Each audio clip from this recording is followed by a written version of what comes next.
Assalamualaikum warahmatullahi wabarakatuh.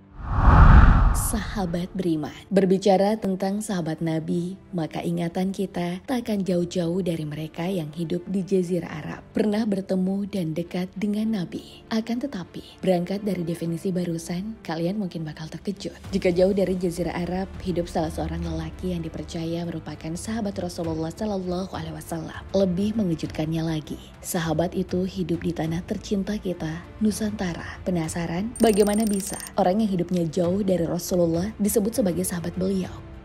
Tetap tonton terus video ini hingga akhir agar tidak sesat. Di banyak literatur keislaman, awal perkembangan dan kemajuan peradaban Islam di masa Rasulullah dimulai ketika beliau memutuskan untuk hijrah atau berpindah dari Mekah ke Madinah sekitar tahun 622 Masehi. Pasalnya, tatkala Rasulullah berada di Mekah, Islam tidak mengalami perkembangan, namun justru mendapatkan perlawanan dari para petinggi kaum Quraisy yang tak lain merupakan paman Nabi sendiri. Karena itu, keputusan hijrah yang dilakukan Rasulullah semata-mata demi keselamatan orang-orang Muslim dan demi tegaknya ajaran Islam. Buktinya setelah hijrah, Rasulullah disambut baik oleh penduduk Madinah yang juga biasa disebut dengan kaum Ansor. Di Madinah, Rasulullah lantas menjadikannya sebagai pusat peradaban Islam yang kemudian berangsur-angsur bisa berkembang dengan pesat sampai membawa perubahan besar dalam sejarah umat manusia. Menariknya, apabila melihat peradaban Islam di Arab dan membandingkannya dengan peradaban di Nusantara, ternyata ada beberapa kerajaan besar di Nusantara seperti Kerajaan Kutai dan Kerajaan Tarumanegara yang bahkan sudah berdiri pada abad keempat Masehi.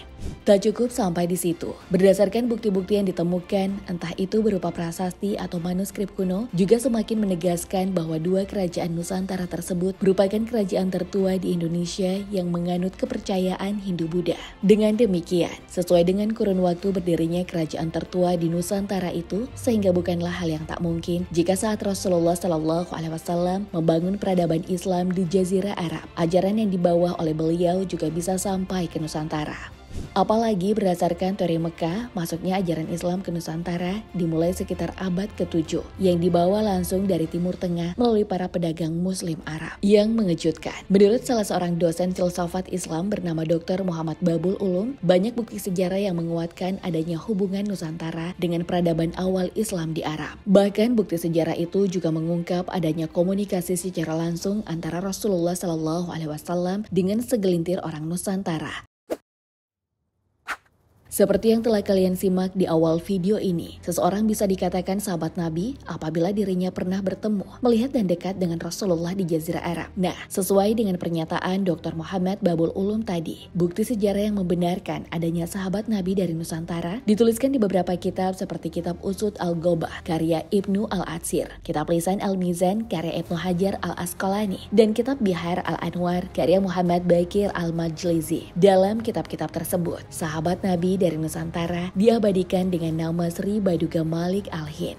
Dalam kitab Lisan Mizan, gelar sahabat yang melekat pada Sri Baduga Malik Al-Hind sendiri diberikan lantaran Sri Baduga sempat bertemu dengan Rasulullah Shallallahu Alaihi Wasallam sebanyak 3 kali. 2 kali ketika di Mekah dan 1 kali ketika di Madinah saat menjadi utusan Raja Habasyah. Pertemuan Sri Baduga dengan Rasulullah pun bukan sekedar pertemuan biasa. Sri Baduga diceritakan memberi hadiah kepada Rasulullah berupa tembikar dan jahe khas Nusantara untuk beliau gunakan sebagai obat-obatan. Dalam kitab Al-Mu'jam Al-Buldan dituliskan bahwa Sri Baduga berasal dari negeri yang disebut Sauh atau Qannuh, yaitu suatu wilayah kerajaan yang ibu kotanya seluas 50 parsak dan di setiap gerbangnya dijaga oleh 120.000 pasukan. Di negeri tersebut, hidup sejenis hewan yang ukurannya lebih besar dari gajah dan biasa digunakan sebagai tunggangan para prajurit kerajaan. Dalam kitab-kitab itu juga, pertemuan Sri Baduga Malik Al-Hind dengan Rasulullah terjadi saat Sri Baduga berusia 460 tahun. Dan beberapa pendapat menyebut bahwa Sri Baduga wafat di usia 894. Sayangnya, usia Sri Baduga yang hampir mencapai 900 tahun itu menjadi perdebatan para sejarawan yang perlu mengkaji benarkah ada orang Nusantara yang bisa hidup selama itu. Akan tetapi, dibanding mengkaji atau menelusuri rentang hidup Sri Baduga, para ahli justru lebih tertarik mencari tahu dari mana kata Al-Hind yang tersemat pada nama Sri Baduga. Beberapa ahli ada yang beranggapan bahwa kata Al-Hind itu berasal dari kata Hindu yang merujuk ke India.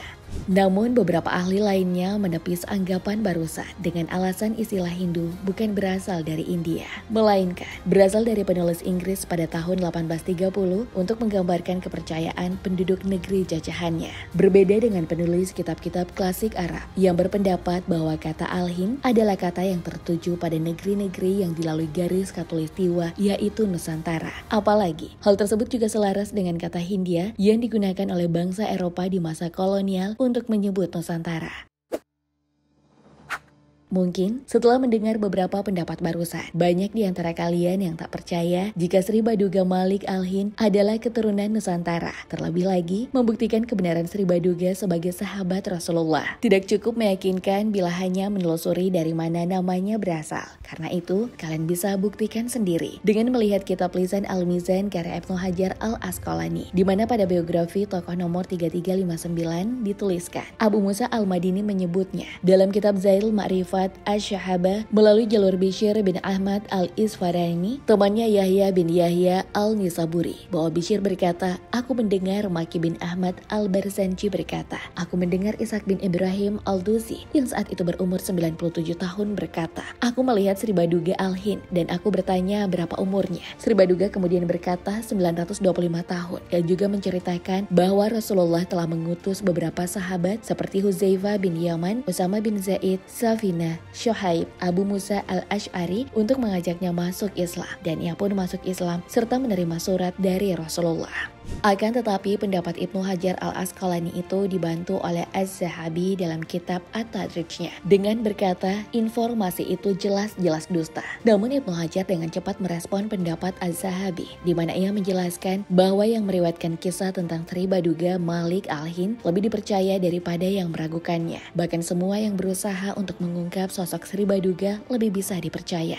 Respon Ibnu Hajar barusan semakin membuktikan bahwa kisah tentang Sri Baduga bukan sekedar dongeng sebelum tidur. Ia telah menjadi perdebatan akademik yang sayangnya jarang diangkat di ruang publik. Satu-satunya berani mengangkat dan membawa pembahasan Sri Baduga Malik Al-Hind ke jejaring dunia maya hanya Aski Fatimi. Melalui artikel yang bisa kalian baca dengan judul Two Letters from the Maharaja to Khalifah, A Study in the Early History of Islam in the East. Bahkan di artikel tersebut, sang penulis secara gamblang menyimpulkan bahwa yang dimaksud dengan Al-Hind di belakang nama Sri Baduga Malik bukanlah kata Hindu dari India, melainkan lebih mengarah pada wilayah Khatulistiwa. Setelah menyimak video ini, ingin percaya atau tidak? Yang jelas, kami telah menyertakan bukti dari mana klaim sahabat Nabi ada di Nusantara. Jika memang klaim itu benar, maka sebuah kesyukuran bagi kita. Karena ternyata dari Nusantara juga terdapat sahabat Nabi. Sahabat beriman, apakah sebelumnya kalian pernah mendengar jika sahabat Nabi ada yang berasal dari tanah tercinta kita? Wallahu a'lam bishawab. Assalamualaikum warahmatullahi wabarakatuh.